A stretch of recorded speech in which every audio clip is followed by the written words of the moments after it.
Andrea Kendall Taylor now, former CIA analyst and Deputy National Intelligence Officer for Russia and Eurasia in the Office of the Director of National Intelligence.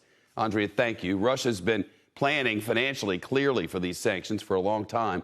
What else should the U.S. do to put some pressure on Vladimir Putin?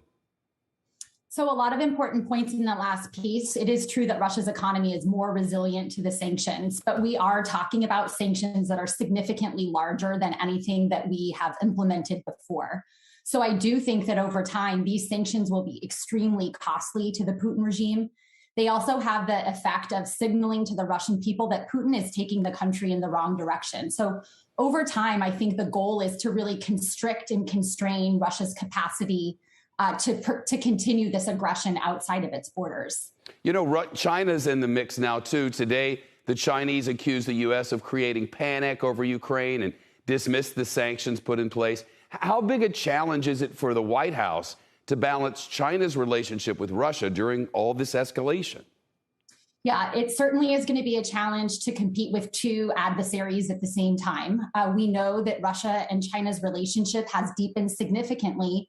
And actually, 2014 and Russia's annexation of Crimea was a key accelerant of their relationship.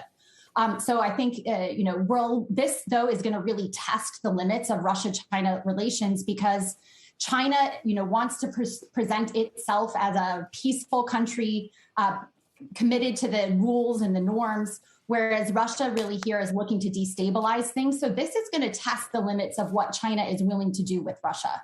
Andrea Kendall Taylor, thank you. Shepard Smith here. Thanks for watching CNBC on YouTube.